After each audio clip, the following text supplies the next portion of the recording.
How to Break Huggy Wuggy in Poppy Playtime. Poppy Playtime Chapter 1 is a short but sweet experience. It takes you through several different rooms, and then there's the pursuit scene which finalizes the chapter. But today I want to focus on the toy assembly room in particular, because there's a very funny developer oversight that is super easy to trigger in this room, and it's something that pretty much anyone can do. So this is How to Break Huggy Wuggy in Poppy Playtime. And if you like game-breaking content like this, consider subscribing because there's a lot more videos coming.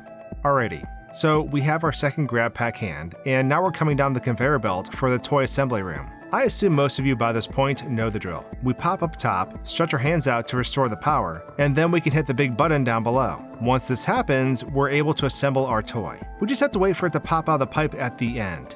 Awesome. Toy in hand, we now place it on the pillar, and now the true terror sets in. So, the first time I was in this room, I stumbled upon something very strange. When Huggy Wuggy first spooked me, instead of jump scaring me, he ended up launching me across the room and into a stairwell. Not knowing any better, I jumped down. But it was because of this that I didn't notice what this did to Huggy Wuggy. For one, Huggy Wuggy can't jump scare you at all until he gets out of the hallway. He merely pushes you, and I think this is what actually launched me. Conflicting game logic just shot me across the room. But this isn't actually the problem.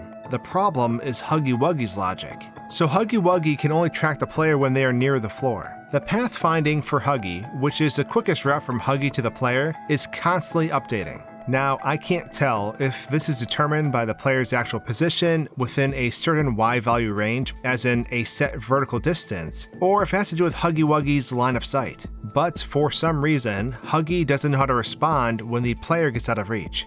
I mean, you can just jump on top of the toy production pipes and you'll see Huggy freeze in place. Not only does he lock up weirdly, but the game constantly plays this weird metal door shutting noise over and over again. Take a listen.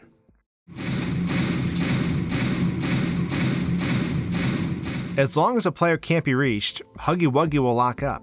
Huggy's head is designed to always look at the player too, so it can lead to some funny and extreme angles. Now, I understand this bug occurring if we did something bizarre, but anyone encountering Huggy for the first time in this room is going to start jumping on top of stuff to get away. It isn't obvious at first that you need to go down the conveyor belt. If you're looking away from the door, you'll be running elsewhere, even with the alarm blaring. So of course, players will seek the high ground. So lots of players will find this bug, and suddenly, Huggy Wuggy isn't so scary anymore. Truthfully, it might not even be a bug, but an unintended side effect to stop this Huggy from pursuing the player down the slide. It's hard to tell, because Huggy freezes up when we move through the slide door. You can walk back and forth, in and out near the entrance, and he'll freeze and unfreeze constantly. It's super funny. And then he just snaps out of existence as the chase begins, which is very concerning and appears in front of us like all good horror antagonists do. But anyways, I hope you enjoyed this short video. Subscribe for more Poppy Playtime, and I'll see you all again soon on HorrorScoped. Cheers!